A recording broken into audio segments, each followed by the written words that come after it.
My first encounter with David Jones was when I was, I think, 17, when I was given an anthology of Anglo-Welsh poetry. Came across him when I was studying military history at King's College London. I was cutting through the collection of the Victoria Public Library like a blowtorch. And I was following up inquiries concerning particularly Welsh poets. Dear friend who I loved seeing and regularly saw. A rather exotic figure coming in, this man in a long overcoat. I think he was one of the most delightful people I've ever met. He's a source of enormous richness and a person that bears constant pondering.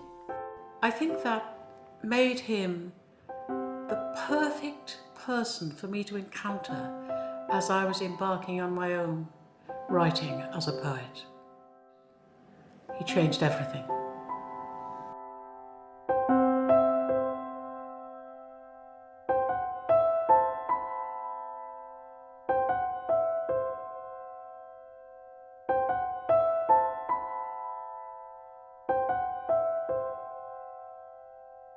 David Jones was born in 1895, the third child of James and Alice Jones. Harold Pert was the eldest. The second, Alice Mary, always known as Sissy.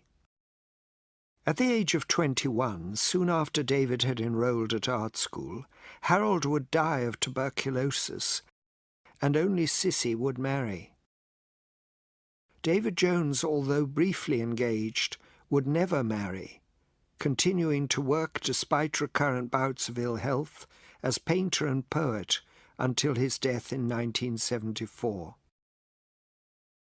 At the start of their marriage, James and Alice Jones set up home outside London in the developing suburb of Brockley. They brought up their children in a rented house in Arabin Road, before moving to Vesta Road in 1913, and only 4 years later settling finally at 115 Howson Road, the home where David Jones would spend much of his time after demobilisation. As a young woman, Mrs. Jones had drawn competently, but on becoming a housewife and parent, she laid aside her talent. However, both mother and father encouraged Jones's absorption in drawing and painting from an early age. Aged 7, he produced this startling image of an angry lion, which was exhibited twice, in London and in Cork. A later drawing of a dancing bear was made while watching an actual bear from an upstairs window. It won a prize when Jones was only 8, but throughout his life this was to remain his favourite drawing. Despite his precocious talent and continued obsession with art, Jones had to plead repeatedly before his parents would agree to his attending an art school. In the end they capitulated, and he was allowed to go to the then Camberwell School of Art at the early age of 14, turning up on the first day in knickerbockers and Eton collar. He remained at Camberwell for 5 years. A photograph of the sculpture studio from a contemporary prospectus indicates the orthodox academic training he would have received. At 11 o'clock on the night of the 4th of August 1914, Great Britain declared war against Germany, and immediately men flocked to join up. Having just graduated, Jones was also keen to enlist. His first choice of regiment was the Artists' Rifles, but when found to be deficient in chess measurement, he was rejected. His second application was to the Welsh Horse. This choice was possibly suggested by his memory of seeing, when a tiny boy, mounted soldiers blowing trumpets, who he thought were angels. He was also stimulated by his mother's drawings of horses, and by the thought of himself having horses to ride. Jones, however, was advised to join the infantry, since he had never ridden a horse and knew nothing about their care. Soon after war began, David Lloyd George, Chancellor of the Exchequer, enthusiastically proposed the raising of a Welsh army. James Jones, being a Welshman from Flintshire, at once responded by writing to Lloyd George personally, recommending his son as a recruit. Lloyd George eventually succeeded in creating not an army, but a Welsh division. So on the 2nd of January 1915, at the age of 19, David Jones enlisted in the 15th London Welsh Battalion of the Royal Welsh Fusiliers. Army training began somewhat haphazardly in London. Then recruits were removed to Llandudno, where they drilled on the seafront or practiced dummy attacks on the hillside of the Little Orme. During August, the entire 38th Division was transferred to Winnell Down near Winchester to take part in larger-scale manoeuvres and get used to firing newly acquired rifles on Salisbury Plain. From the beginning of training, Jones made sketches in Llandudno, at Winnell Down, on Salisbury Plain. Here is David Jones wearing his first army greatcoat, readied apparently for war. At last, during the night of December the 1st, 1915, the division embarked from Southampton for France. Sometime between midnight and 2 a.m. they were paraded. Slowly and with every sort of hitch, platoon upon platoon formed single file and moved toward an invisible gangway. Each separate man found his own feet, stepping... Early next morning, the division arrived at Le Havre, and after 2 more weeks of training, Jones's battalion entered the trenches on December the 19th at Neuve-Chapelle.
At first, his drawings were of life in the trenches.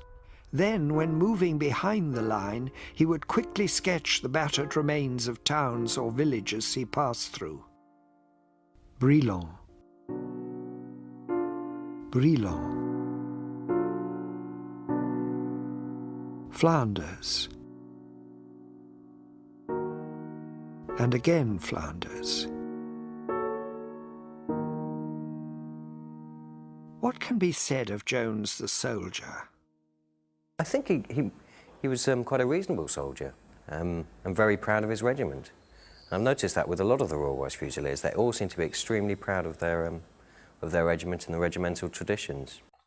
I think some of it suited him very well, as long as he remained a private soldier and accepted orders but didn't have to give them. I suspect that he was a reasonably competent soldier, but not one who was anxious for promotion and to have to tell other people what to do. I believe he was offered the stripe, but I'm sure the responsibility would have been far too great. And the thought of David barking orders or issuing orders just wouldn't arise. And of course, he described himself as a hopeless soldier, a knocker over of piles. Throughout the war, he was a private soldier, just doing what he was told. He would have known nothing about tactics and strategy. I don't think he was the perfect soldier, but I'm sure that he was diligent, and I'm sure he was brave, and conscientious. And I spoke to his sister about this, and she said, oh, she said, in the army, they used to carry his rifle. Poor little sod, they used to say. And I'm sure he wasn't very strong, and I'm sure they would look after him. In early June 1916, the battalion was withdrawn from the trenches for its long march south to prepare for the Somme offensive. During the night of July the 5th, units of the 38th Division arrived wearily in the area below Mametz Wood to relieve members of the 7th Division. On exposed ground, soldiers pathetically attempted to dig themselves in. The assault on Mametz Wood formed part of the opening phase of the Battle of the Somme, and it was the most important engagement Jones took part in. Mametz Wood is a mile wide, which happens to be the width of one division's frontage, and the Welsh division, of which David Jones's battalion was but part, was given the task of a straight frontal assault. And this, they meant, starting on high ground about level with the wood, down a cliff, chalk cliff about 30 feet deep, up rising ground, straight towards the wood, facing straight into the German machine guns. Now, David Jones's battalion, 15th Royal Welsh, weren't in the first wave. They were in close support in Queen's Nullah, called a nullah because that's Indian for a dry creek, which it isn't. It's like a blanked off railway cutting. But they lay there on the slope while the main attack started. And then within an hour or two, they were called into action. It was not very subtle. Exposed to fire, down a cliff, up the slope, and straight into the Germans. Those that managed to reach the wood found themselves in dense, tangled undergrowth, for which they had not been trained. It was often impossible to hear commands, nor did men always know in what direction they were headed. The Germans had laid tripwires, set booby traps, and built platforms up amongst the trees, from where advancing soldiers made easy targets. As darkness fell, conditions even worsened. You know the bow hangs low by your bruised lips and the smart to your cheekbone. When the shivered rowan fell, you couldn't hear the fall of it. Barrage with counter-barrage shocked, deprive all several sounds of their identity, and the trembling woods a vortex for the storm. A sudden flare would illuminate their gruesome surroundings. The trees are very high in the one signal beam, for whose slow gyration their wounded boughs seem as malignant limbs, manoeuvring for advantage. In the early hours of July the 12th, Jones was shot in the left leg. And to Private Ball it came as if a rigid beam of great weight flailed about his calves. He thought it disproportionate in its violence, considering the fragility of us. Jones managed to crawl out of the wood and was carried to the base hospital before being evacuated to England. He was lucky to be alive and not chronically wounded. Others were not so fortunate.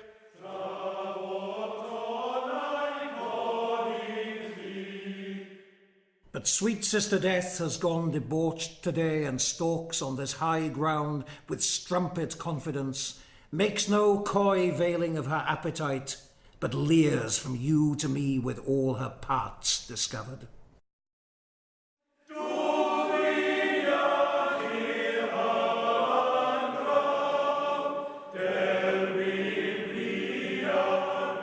After being hospitalised in Birmingham, Jones was sent to convalesce at Park House Hospital in Shipston-on-Stour. A group picture taken at the time showing a visibly shaken Jones gives some idea of how warfare and wounding had affected him. When, after recovering from the wound he'd had at Metz, and he was posted back to France, he was sent to D Company and not B Company, with which he was familiar. But he doesn't dwell on the battle to come, whether he'll survive it, whether he'll live to the end of the war. He complains about the lack of domestic certainties. On his return to France, Jones was initially posted to the 2nd Field Survey Company. In this damaged mill at Neuve-Église, his task was to calculate German artillery positions from their gun flashes. This is the instrument used in determining enemy locations. But Jones was not able to handle the mechanism effectively, and after a few months was replaced.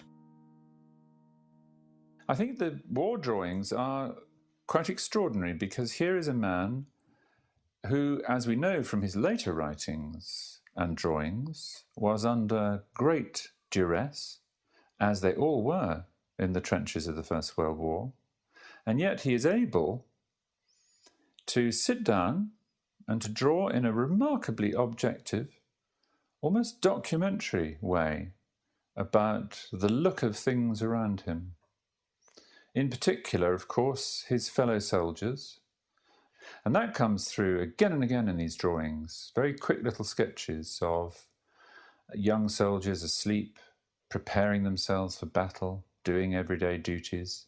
A lot of them are very humdrum, ordinary activities going on, but he's so fascinated by everything around him. It's almost as if he had a sort of overwhelming appetite for looking and for trying to set down what he saw out there in front of him.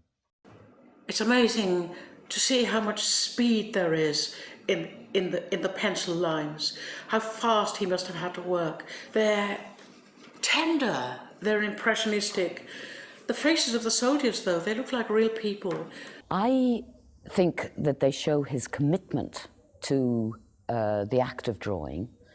And in terms of lugging around all the kit that they had to do as foot soldiers, that they are commendable, and they're little vignettes, because we see exactly the intimate detail of the war within the drawings. For instance, the drawings of the rats, the duck boards, soldiers relaxing, some of the officers, and above all, of course, the little urban landscapes which he drew.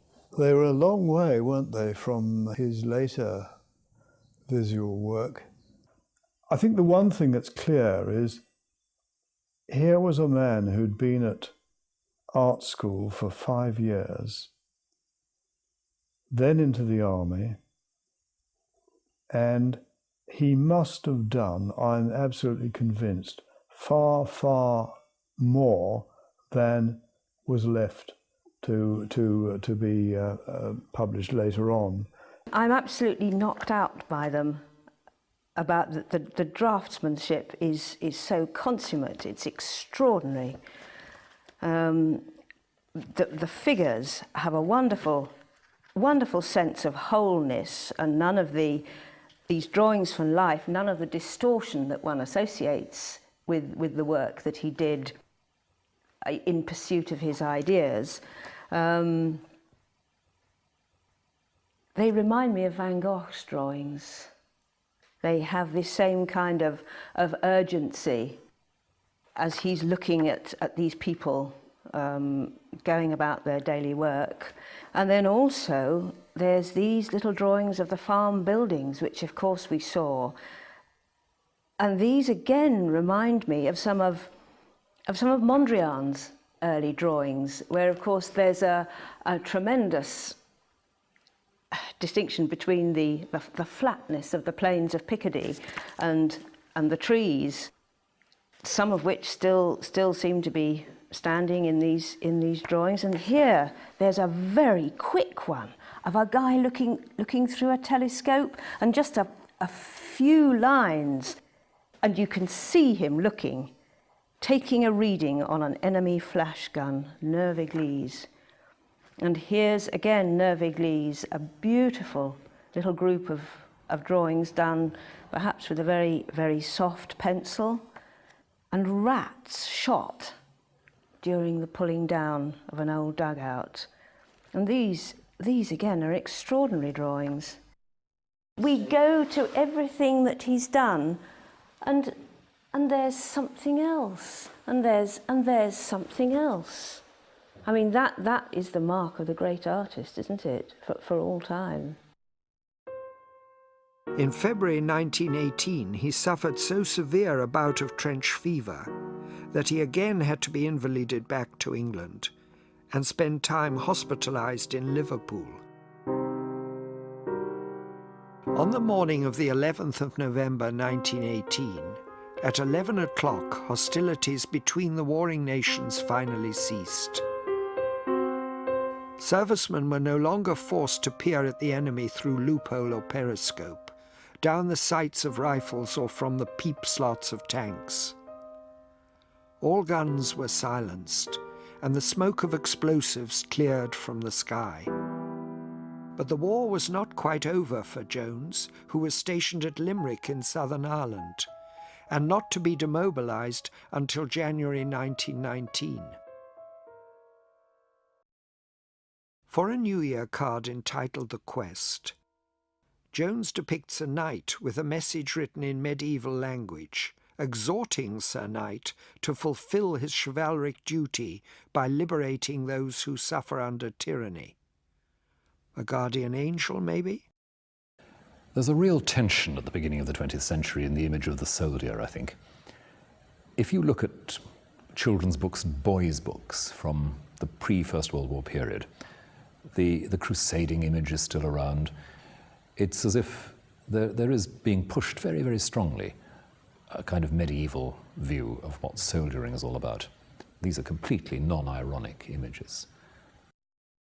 This rather horrid crusader and these idealised people, it seems to me that he's already at the end of his war and he's been so damaged and hurt, and this is utterly different. Like a dream world, like a world he wishes, not the real world of the trenches. Maybe he's rejected the real world of the trenches. Maybe he can't bear it anymore. For his Christmas card later that year, Jones produces a more obvious symbolic image. Victory holds her sword upright above the helmet of a cowering German, while a woman mourns the dead British soldier lying in front of her. Surely anger has given him these images. He's making sense of his experience. He's using anger, which is a very powerful and important, it's a very important emotion to all artists, to make some sort of statement about war. In 1919, he designs one more Christmas card of a returned British soldier shaking hands with a Welshwoman who wears traditional costume. Opposite is a rhyme in both Welsh and English. Llydioga lynion sy'n drist, gwirionedd a gododd ei flan. Gweil Gymro nadolig dy grist, llesg filwr gorffwysan dy ran. Christmas comes round and a fifth New Year, but what a different story.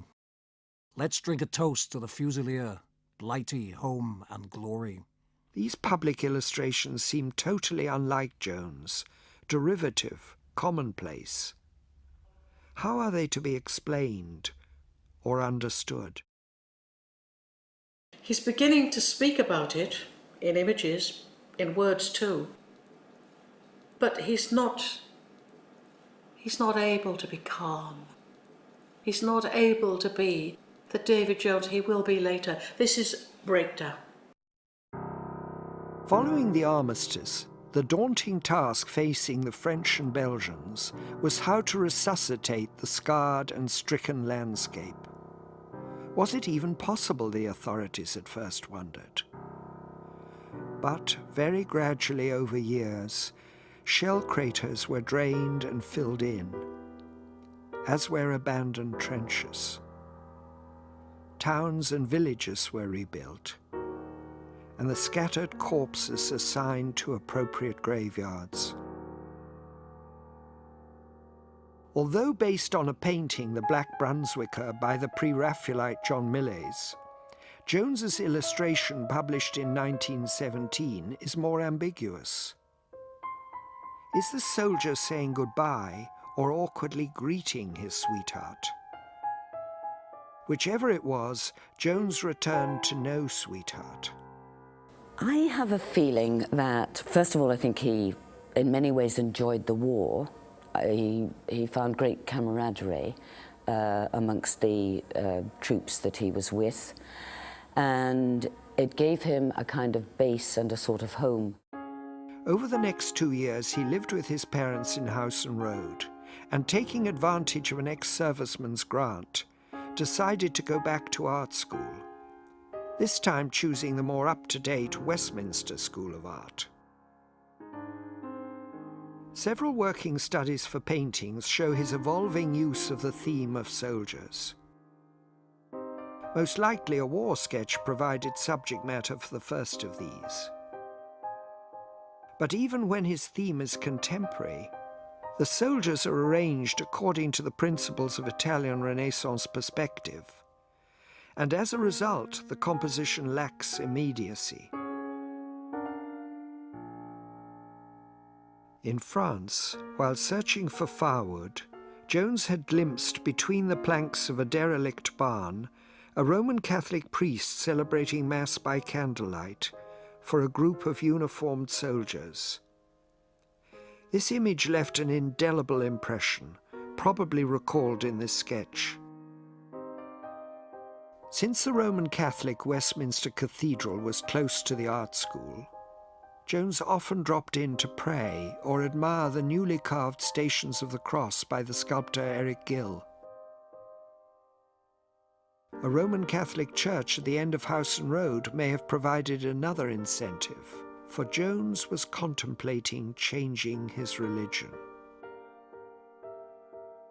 Quite possibly it was while studying Gill's reliefs of Christ, menaced by Roman soldiers, that Jones realized he could make a more relevantly unnerving juxtaposition, as had early Flemish and Italian painters in their religious compositions.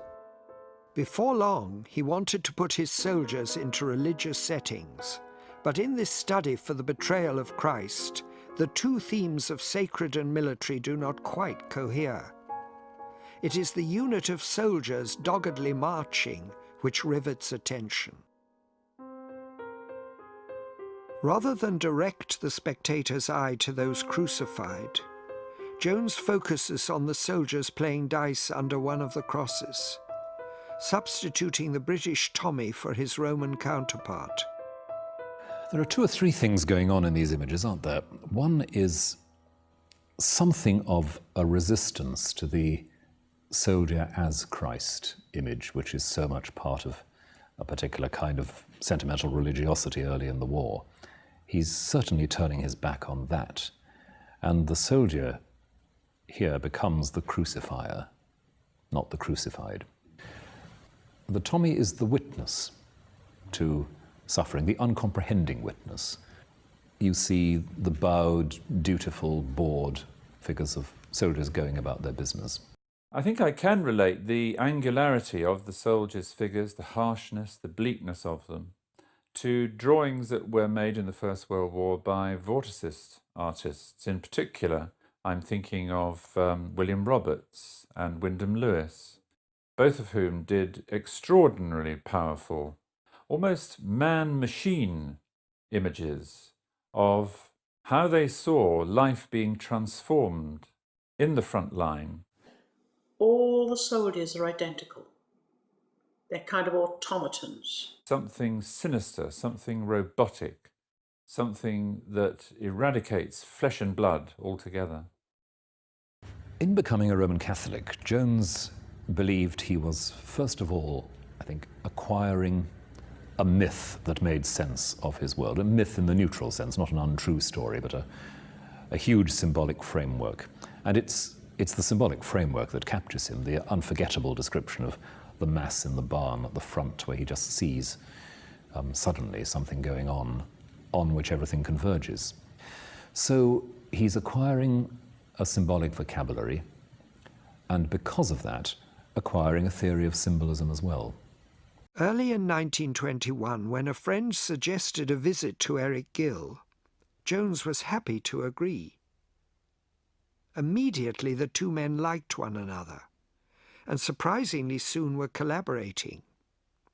Jones drawing a soldier for a panel of the Trumpington War Memorial Gill was designing.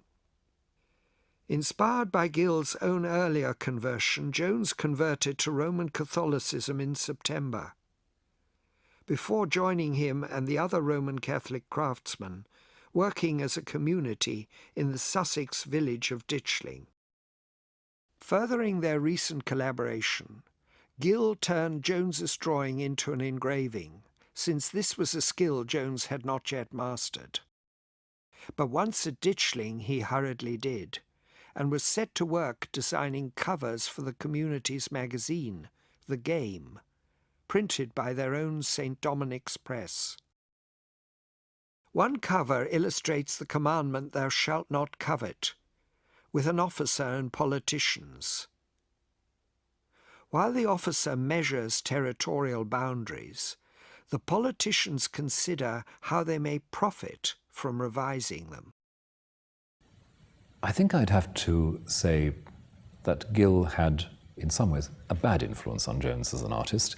Now, you can see in some of Jones's work in the mid to late 20s quite a bit of a kind of absorption of Gill's aesthetic, an attempt to reproduce the rather hieratic, two-dimensional style of Gill.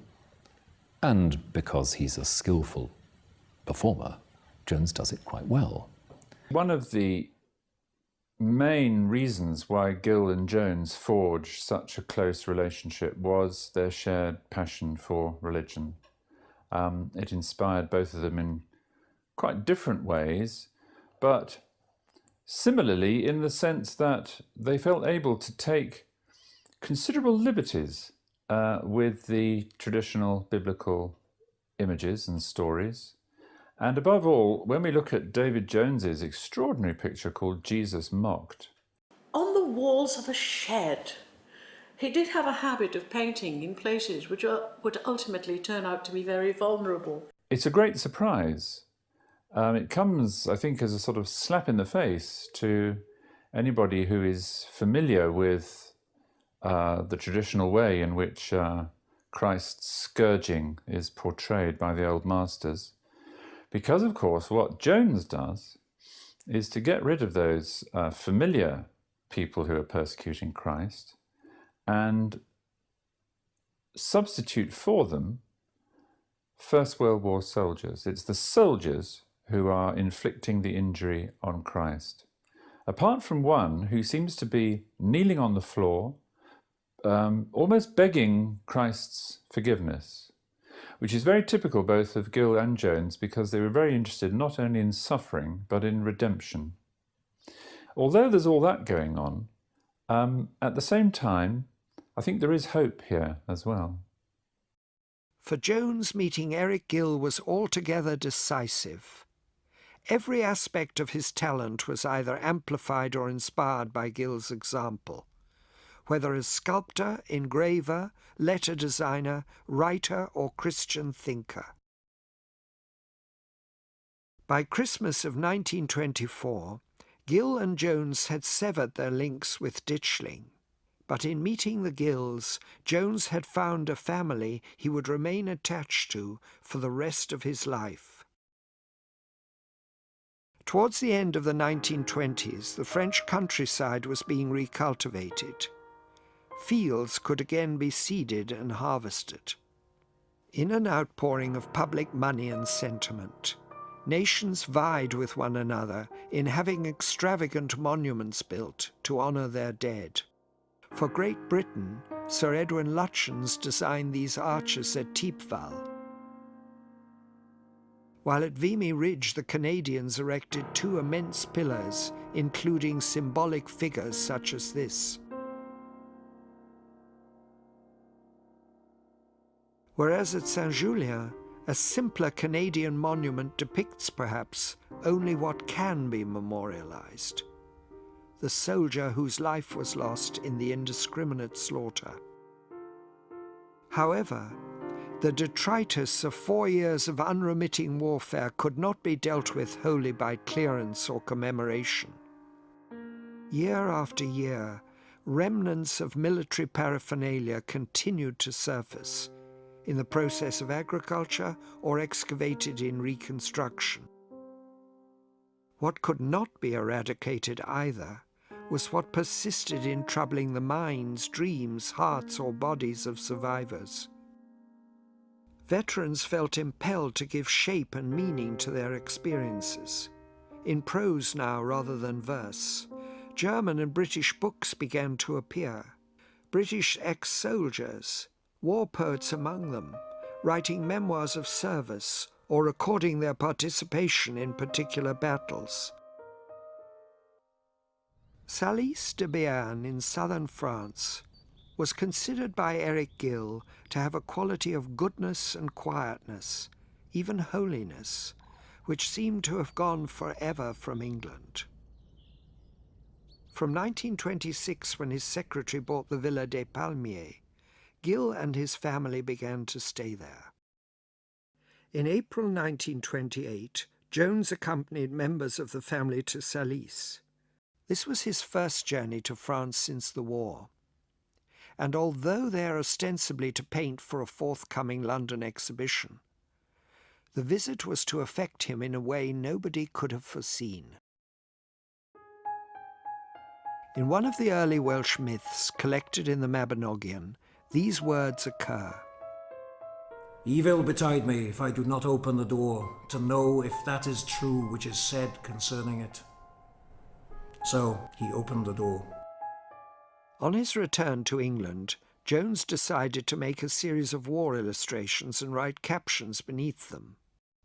But almost as soon as he started, the captions began to take over, and the sketches were laid aside. He found himself attempting a form of writing, and discovered a new objective: to make a shape in words. I think he's choosing, but also I think writing has chosen him.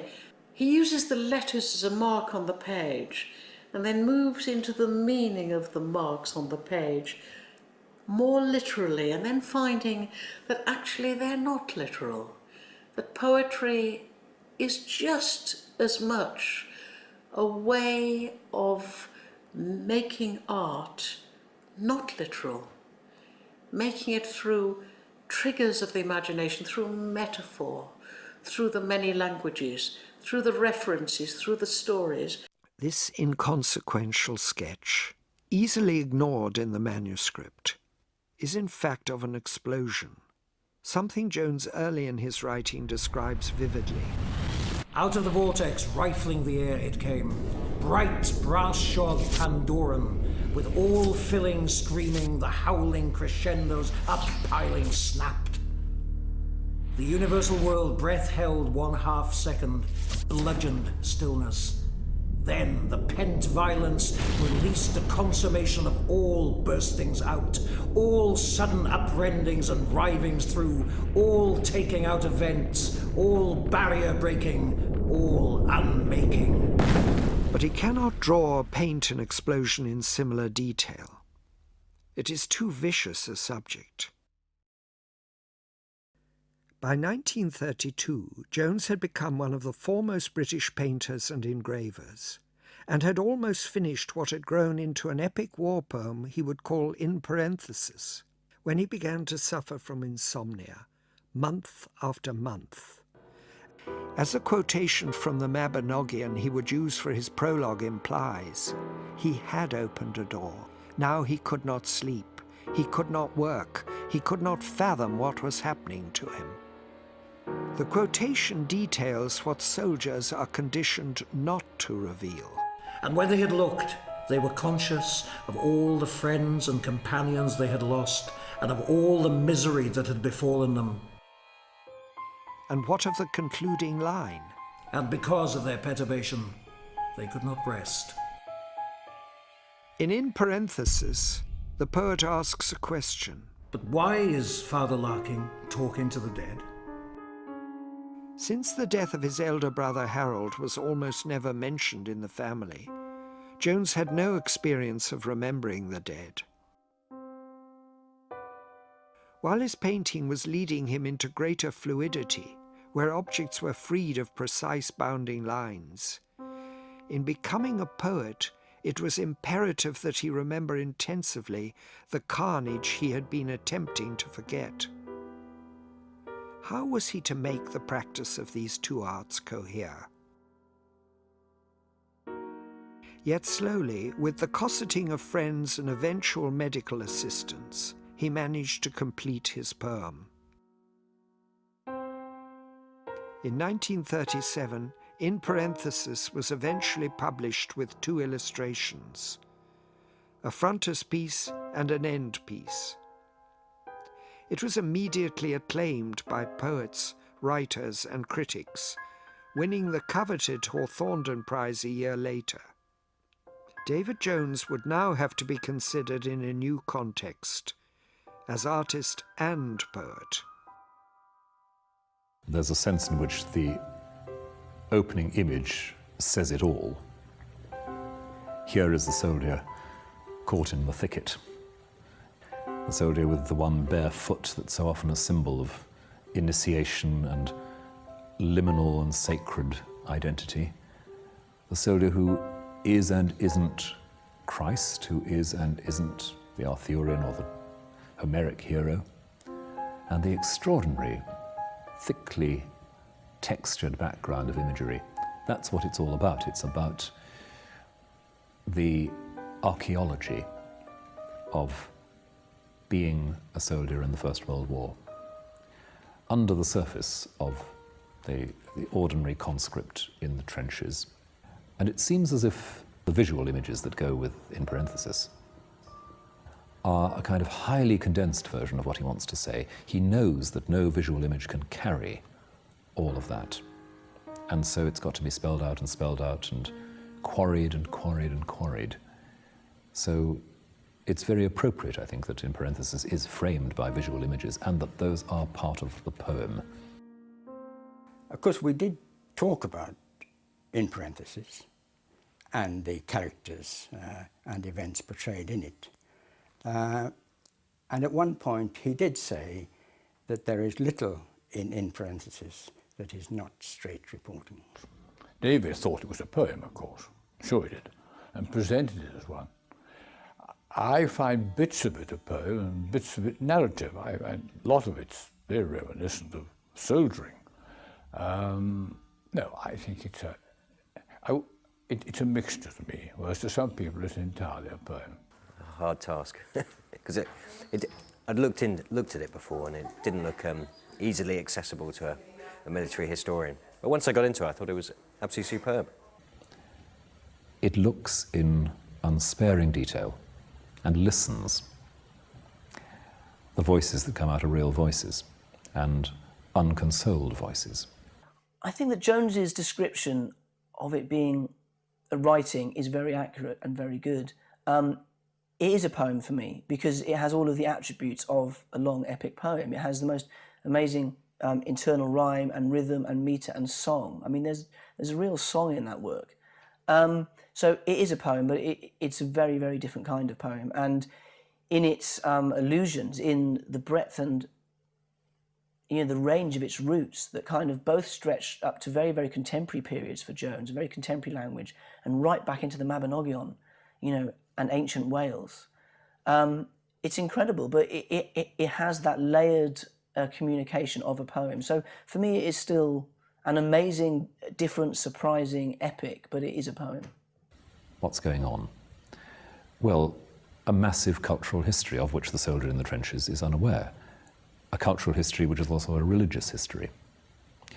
What's going on is the ancient Celtic world, the Arthurian world, a world of images and ideals around violence and death and risk and danger.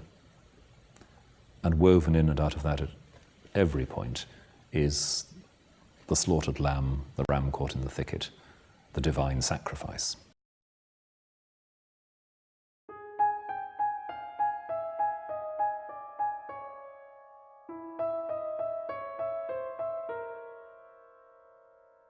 There are a lot of people are interested in the Great War and get absorbed in the Great War, and then they suddenly realize that David Jones's, in parentheses, is the one fully achieved literary masterpiece of the Great War. I mean, there aren't many poets writing now who are pulling off the kind of things that Jones pulled off with his writing of the First World War. It's almost as if we haven't quite caught up with Jones yet. And I know that sounds strange, but you know, when T.S. Eliot introduced the work, he said, "This is a work of genius." And in a funny way, I kind of still think that we haven't quite got that yet, maybe, you know. It reminds me of my father, because it was my father who first brought me to David Jones, and I remember as a child looking at, I mean, he had the first copies when they came out, and I remember looking at this. "What's this, Dad? Why do you read this stuff?" I said, do you understand it?" "No," he said. I said, "Well, why do you read it then?" "Well," he said, "it gives the mind something to work on." David Jones had become a poet of exceptional calibre, but at what cost? In this place of questioning, you must ask the question, and the answer questions you.